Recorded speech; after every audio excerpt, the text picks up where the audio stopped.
Hello students, कैसे हैं आप सब। आज एक बार पुनः आप लोगों के सामने एक नए वीडियो के साथ उपस्थित हुआ हूं।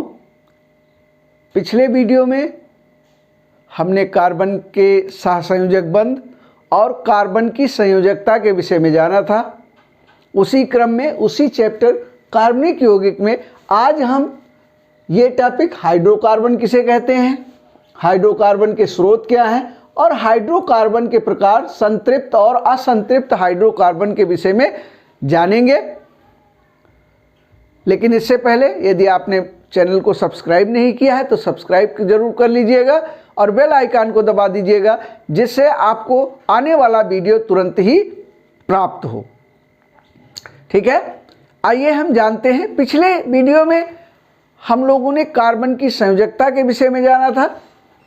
स्टूडेंट्स, हम जानते हैं कि कार्बन की संयोजकता 4 होती है। कार्बन की 4 संयोजकता होती है, ठीक है। और 3 प्रकार से बंध बना सकते हैं। या तो कार्बन के चारों एकल बंध होंगे, या कार्बन में एक द्विबंध होगा और 2 एकल बंध होगा, या कार्बन में एक त्रिबंध होगा और एक एकल बंध होगा, या कार्बन में 2 द्विबंध होंगे।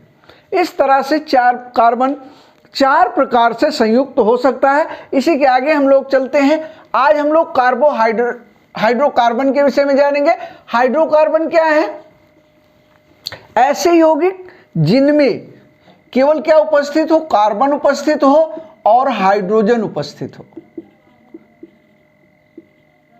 ऐसे यौगिक जिनमें कार्बन और हाइड्रोजन ही केवल उपस्थित हो, उनको हम हाइड्रोकार्बन कहते हैं। जैसे उदाहरण दे दें, CH4 है, C2H6 है, ठीक है, C3H8 है।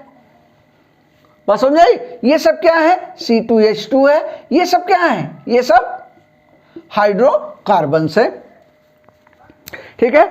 अच्छा, ये 2 प्रकार के होते हैं।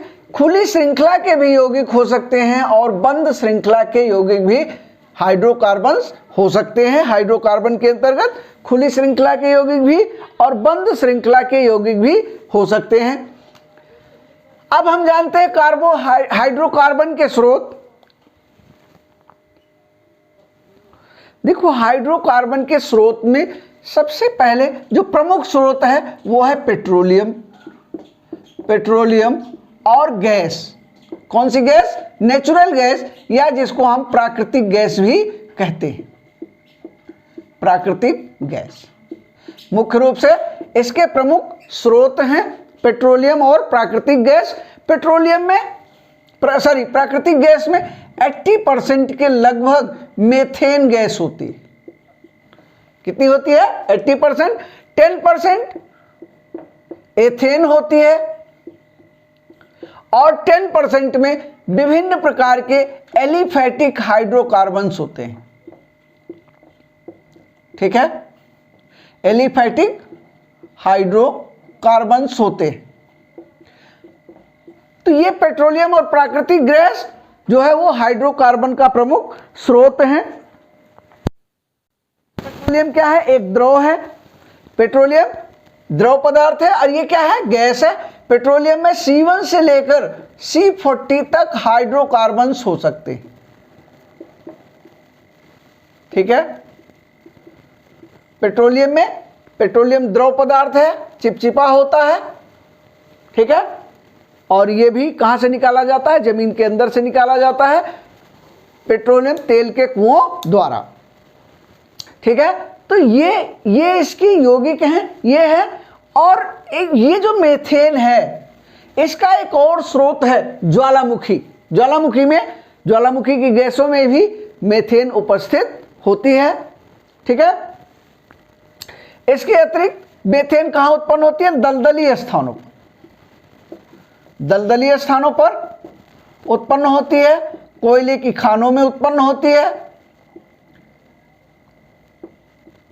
कोयले की खानों में भी मेथेन उत्पन्न होती है। दलदलीय स्थानों पर कैसे उत्पन्न होती है? वनस्पतियों के सड़ने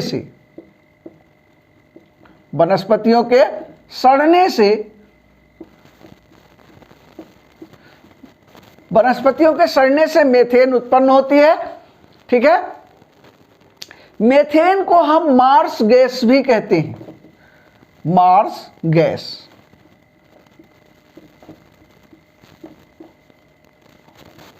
मेथेन को हम मार्स गैस कहते हैं।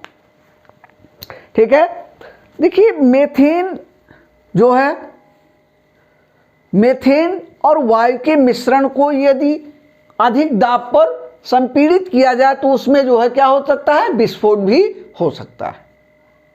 मेथेन को अधिक दाब पर वायु के साथ संपीड़ित किया जाए, वायु के साथ मिक्स किया जाए तो उसमें विस्फोट हो जाता है।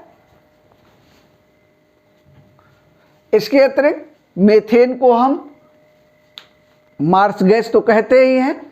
ठीक है, इसको नम अग्नि भी नाम दिया जाता है, नम अग्नि। ठीक है, नम अग्नि। मेथेन के मिश्रण को और वायु को मिलाया जाए, उसको जलाया जाए तो ये भी जल उठती है। इसीलिए कोयले की खदानों में हमने जैसे भी आपको बताया कि यहाँ पर मेथेन जो है वो बहुत जल्दी आग पकड़ती है, अधिक दाब में भी आग पकड़ लेती है। इसलिए जो कोयले की खदान है उनमें आग लगने का खतरा ज़्यादा होता है। किसके कारण से? उसमें मेथेन उपस्थित होने के कारण। आइए हम देखते हैं हाइड्रोकार्बनों के प्रकार। हाइड्रोकार्बन के जैसे कि आप देख रहे हैं दो मुख्य प्रकार हैं, संतृप्त हाइड्रोकार्बन और असंतृप्त हाइड्रोकार्बन। देखिए संतृप्त हाइड्रोकार्बन के अंतर्गत एल्केन आता है। ठीक है, क्या आता है? एल्केन। संतृप्त हाइड्रोकार्बन के अंतर्गत एल्केन आता है। ठीक है, एल्केन्स। अच्छा, संतृप्त संतृप्त जैसे कि इसके नाम से ही हमको पता चल रहा है संतृप्त। संतृप्त हाइड्रोकार्बन वह हाइड्रोकार्बन है जिसमें कार्बन की चारों संयोजकताएं एकल बंधों द्वारा या सिंगल बॉन्ड द्वारा आच्छादित होती हैं। जाहिर सी बात है, चूंकि हाइड्रोकार्बन है उनमें कार्बन और हाइड्रोजन के अतिरिक्त कुछ होगा नहीं, तो इनकी चारों संयोजकताएं हाइड्रोजन के द्वारा आच्छादित होती हैं। इनको हम क्या कहते हैं? हाइड्रोकार्बन कहते हैं। हाइड्रोकार्बन का जो पहला सदस्य है वो है मेथेन, जिसके गुण के विषय में भी हमने जाना था, जिसको मार्स गैस भी कहते हैं। पहला सदस्य है मेथेन। इनका सूत्र होता है CnH2n+2। ठीक है, CnH2n+2। इनके दो क्रमागत सदस्यों के बीच CH2 का अंतर होता है। ठीक है, जैसे पहला सदस्य है CH4, दूसरा सदस्य होगा C2H6। ठीक है, कितने का अंतर है? CH2 का। तीसरा सदस्य होगा C3H8। ठीक है, इसमें भी CH2 का अंतर है। ऐसे ही C4H10, C4H10, इसमें भी CH2 का अंतर है। ठीक है, इसको क्या कहेंगे? जब एक कार्बन होगा तो उसको मेथेन कहेंगे, फिर एथेन, फिर प्रोपेन। ठीक है, तो अंग्रेजी में लिख दिया हमने ब्यूटेन। 4 कार्बन होगा तो फिर पेंटेन। ठीक है, 5 कार्बन होगा पेंटेन, 6 होगा हेक्सेन, 7 होगा हेप्टेन। इस तरह से इनका नामकरण किया जा सकता है। अच्छा, अब ये जो सिंगल बंध हैं, ये जो एल्केन्स हैं, इनके यदि हम संरचना सूत्र देखें, इलेक्ट्रॉन बिंदु सूत्र देखें तो C की अंतिम कक्षा में 4 इलेक्ट्रॉन, ये हो गए। H की अंतिम कक्षा में 1 इलेक्ट्रॉन, ACH की अंतिम कक्षा में 1 इलेक्ट्रॉन, ACH की अंतिम कक्षा में भी 1 इलेक्ट्रॉन और ACH की अंतिम कक्षा में 1 इलेक्ट्रॉन। अब इसके साझेदारी किया इसने 1-1 इलेक्ट्रॉन की, ये बन गया CH4। ठीक है, ये हो गया इसका बिंदु सूत्र, या इसको इस तरह भी हम प्रदर्शित कर सकते हैं। ठीक है, बात समझ में आई कि नहीं? अच्छा, एक बात और, असंतृप्त संतृप्त हाइड्रोकार्बन्स को एक नाम और दिया जाता है पैराफिन्स। पैराफिन्स, ये पैराफिन्स एक ग्रीक नाम है जो दो वर्डों से मिलकर के बना है, पैरम और एफिन्स। ठीक है, पैरम का होता है लेस और लिटिल, लेस और लिटिल। ठीक है, लेस और लिटिल।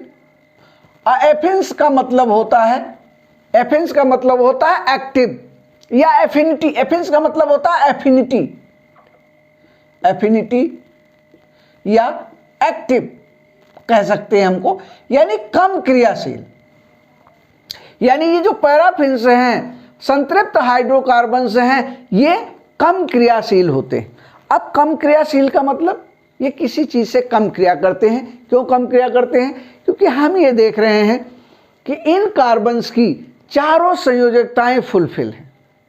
ठीक है, यानी इनकी कोई संयोजकता बची नहीं है या कोई डबल बॉन्ड नहीं है, इसलिए ये थोड़ा सा कम क्रियाशील होते हैं। इनका हमने फार्मूला आपको बता ही दिया। फार्मूला होता है CnH2n+2। ठीक है, ये हो गया। अब आ जाते हैं नेक्स्ट असंतृप्त हाइड्रोकार्बन्स पर। देखिए, असंतृप्त हाइड्रोकार्बन्स में, असंतृप्त हाइड्रोकार्बन्स दो प्रकार के होते हैं। Number 1 alkene, number 2 alkyne. ठीक है, असंतृप्त यानी जिनकी चारों संयोजकताएं संतृप्त ना हो। ठीक है, कम से कम एक द्विबंध या त्रिबंध उपस्थित हो इनके बीच, इनको हम क्या कहते हैं? एल्कीन अथवा एल्काइन कहते हैं, असंतृप्त हाइड्रोकार्बन्स कहते हैं। एल्कीन का जो फार्मूला होता है वो CnH2n होता है। ठीक है, CnH2n होता है। यदि हम C बराबर 1 रखें तो ये हो जाएगा C1H2 × 1, यानी CH2 हो जाएगा। CH2 से कोई भी यौगिक नहीं बनता। ठीक है, CH2 से कोई भी यौगिक नहीं बनता है। ठीक है, इसलिए अच्छा ये बहुत क्रियाशील होता है क्योंकि इसकी दो संयोजकताएं जो है वो फ्री होती हैं। एक संयोजकता, दो संयोजकताएं बिल्कुल कैसी होती हैं? एकदम फ्री होती हैं। अतः ये एक और CH2 से बंध बनाता है, तो इस तरह से बंध बनाते हैं CH2। और ये कैसा होता है? द्विबंध होता है। ठीक है, यानी ऐसे हाइड्रोकार्बन जिनमें कम से कम एक द्विबंध उपस्थित हो। अब यहां द्विबंध हो गया। यदि हम इसका सूत्र, संरचना सूत्र बनाए, H की अंतिम कक्षा में 4 इलेक्ट्रॉन, C की इसमें भी 4 इलेक्ट्रॉन, H की अंतिम कक्षा में 1 इलेक्ट्रॉन,